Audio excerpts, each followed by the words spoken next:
ঈদুল আজহার বাকি আর কদিন, এরই মধ্যে দেশের বিভিন্ন প্রান্তে জমতে শুরু করেছে গরুর হাট।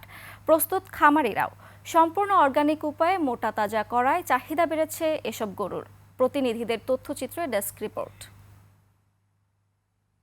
ঈদের বাকি বেশ কয়েকদিন, এরই মধ্যে জমে উঠেছে ঠাকুরগাঁওয়ের সদর, রানীশংকৈল, হরিপুর সহ জেলার সবগুলো পশুর হাট।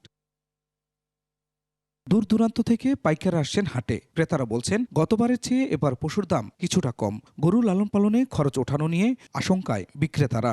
এই গরুর দাম হচ্ছে আপনার 1,50,000 থেকে 1,60,000। এই গরুর দাম বলতেছে 1,10,000 থেকে 1,12,000। বাজারে পাটি নাই, মাল কেনার লোক নাই, কি করবেন? গতবারের তুলনায় এবার কম আছে। ছাগল বিক্রি হয় না, দাম কম কয়।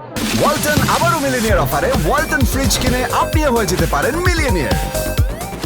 হাটের নিরাপত্তায় সব ধরনের ব্যবস্থা নিয়েছে প্রশাসন। প্রস্তুত প্রাণী সম্পদ অফিসও। যাতে স্টেরয়েড মুক্ত, সুস্থ সবল এবং নিরাপদ গরুর মাংস পাওয়া যায় তার জন্য ব্যবস্থা নিচ্ছি।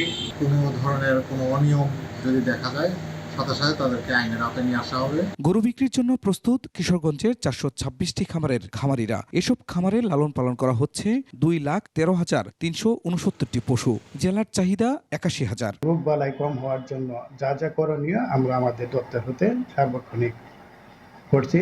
আধুনিক ও অর্গানিক পদ্ধতিতে লালন পালন করায় বেড়েছে চাহিদা। মিষ্টি লাউ আর হচ্ছে কুদ প্রতিদিন একবার।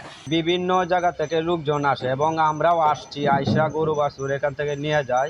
গরু লালন পালনে শেষ মুহূর্তে ব্যস্ত সময় কাটাচ্ছেন খুলনার খামারিরা। খামার হাট ছাড়াও অনেকে অনলাইনে গরু বিক্রি করছেন। সরাসরি আইসা বুকিং করতেছে এবং অনলাইনে বুকিং করতেছে। খুলনায় এবার কোরবানিযোগ্য পশু 1,63,031টি। জেলার চাহিদা মিটিয়ে অতিরিক্ত থাকবে 7,000 পশু। চাহিদার তুলনায় আমাদের মজুদ বেশি আছে বিধায় আমাদের কোনো ঘাটতি নাই, বরং উদ্বৃত্ত রয়েছে 6,746টি পশু।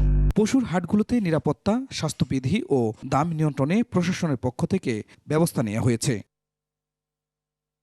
Khurshid Alam, desk report, 21 television.